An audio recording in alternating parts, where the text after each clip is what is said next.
Okay. Yes, thank you so much, and welcome to the AM News. My name is Justin Bemunyi. Now, the Minister of Information and National Orientation, Mohammed Idris, says members of the All Progressives Congress have the mandate to protect the integrity of elections at all levels. The minister, who is the chairman, APC South-South Senatorial Campaign Council ahead of the November 2025 local government council election in Niger State, advocates an issue-based campaign. Saliu Abdullah Igwana reports. Since 2015, local government elections have remained consistent in Niger State. These enthusiastic politicians and stakeholders from Zone A, Niger South Senatorial District, being led by the Minister of Information and National Orientation, have shown commitment to a purposeful conduct before, during, and after the elections. They assured electorates that the dividends of democracy are guaranteed under APC rule. But again, we wanted to dance and sing. Unfortunately, because of the incidents that has happened to our brothers and sisters in Niger North, we have decided to scale that down, and we pray that all those bandits have attacked. We pray to God that God will give them succor. And I want to assure them that President Bola Ahmed Tinubu has a renewed commitment to ensure the safety of lives and property of all Nigerians. You can see that there is enough fiscal headroom created by the reform of Mr. President so that both the federal government and the subnationals will have enough resources to deliver dividends of democracy to the people of Nigeria. And the people of Niger State have absolute faith in the APC, and we hope and we believe that the next local government election is a test of that strong belief that and determination of Niger people to deliver APC once again. Upholding the integrity of elections at all tiers of government, the minister assured, is a strong policy of the APC administration under President Bola Tinubu. The president's message is that no one's blood is worth anybody's position in this country. We do not want any bloodshed as a result of any electioneering or any election in this country. So my message once again, please imbibe the spirit of brotherhood. See yourself as your brother's keeper. Zone A, Niger South Senatorial District, has 8 local governments and 88 wards. In Bida, Niger State, Salihu Abdullah Igwanara, NTA News. Now, the Coordinating Minister of Health and Social Welfare, Professor Mohammed Ali Pate, says global health leaders are aligning on the need for developing countries to exit dependency by enhancing public investments in health infrastructure while courting win-win finance for bankable private sector-led projects that enable self-sufficiency. Professor Pate made this known as he engages major international finance institutions and philanthropies on the sidelines of the World Bank and IMF 2025 annual meetings in Washington, D.C.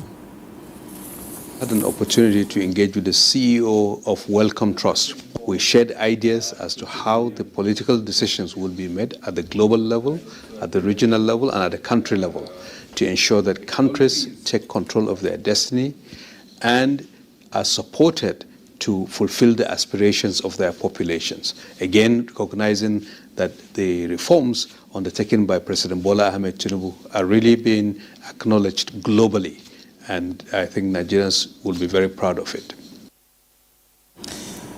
Now, the coordinating minister further stated that President Tinubu's targeted macroeconomic and regulatory reforms are specifically designed to enhance investor confidence across sectors. Now, once again, Nigeria, the giant of African, charts a bold new course, achieving a groundbreaking first in aviation education in a stride toward innovation and leadership on the African continent. The nation has unveiled its first ever transformative milestone, a private aeronautics university. Transport correspondent Ladibala reports. The sky over Nigeria is open.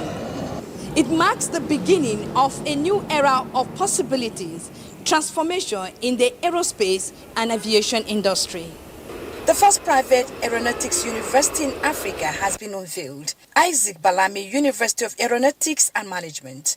Stakeholders who hailed this historic achievement describe it as a major leap, expressing optimism for a thriving and expansive aviation ecosystem.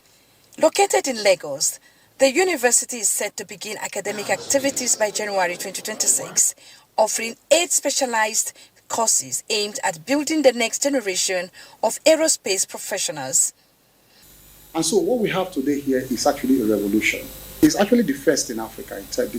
It's not only in the public and private sector, because what he's doing combines 2, in fact 3 of the critical sectors in the aviation ecosystem. In fact, government has not been able to do what he's doing because we have the flying school in Zaria and we have the African Aviation and Aerospace University, 2 different. And then we're also clamoring for MROs, 3 different sectors, 2 different critical sectors within our aviation ecosystem. The university combines the whole of the 3. So we're coming in to bridge the gap. A vacuum has been created. Over 29,000 pilots and 31,000 aircraft engineers will be required minimum in the next 10 years in Africa alone. So we're here to ensure that we bridge that gap because Morocco, Egypt, Kenya, South Africa cannot do it alone. So this is, going to help us to reduce capital flights, and Nigerian parents will pay in Naira, CBN rate, and foreigners will pay in dollars plus 15% extra. We're recruiting our staff primarily from within the country, and we have a few from overseas to augment what we have. But primarily we're looking at local capacity. That's our focus. So we are working together with the university to access global scholarship to encourage young persons, especially young women in STEMs, and we're hoping to increase and work with other partners to improve access to the scholarship and for young people to be able to afford that the courses or the school fees rather in the university. The unveiling of the first private aeronautics university in Africa. The sky is no longer the limit for the aviation sector, but the beginning of possibilities. In Abuja, Ladibala, NTA News.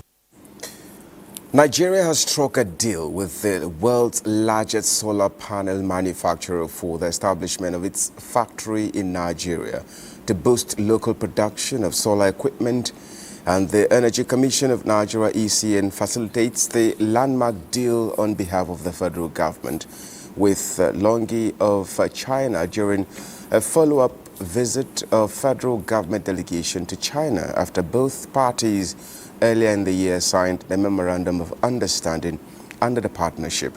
The world's largest solar panel manufacturer agrees to set up a 1,000 megawatts capacity solar panel production factory in the country to meet the growing demand for renewable energy. As Director General of ECN, Dr. Mustafa Abdullahi says, the deal marks a significant milestone in the renewable energy landscape and aligns with Nigeria's efforts to expand solar manufacturing capacity. The Energy Commission of Nigeria is currently implementing the Renewed Hope Solarization Program of the present administration, aimed at accelerating deployment of solar mini-grids to public institutions across the country and the establishment of solar panel production factory in the country. The DG says will boost implementation of the intervention as well as create jobs. And this is where we end the AM News. Thank you so much for being a part of it. My name is Justin Bemunyiba. We take a break here. When we return, Weekend Deal continues with Patience and Telma.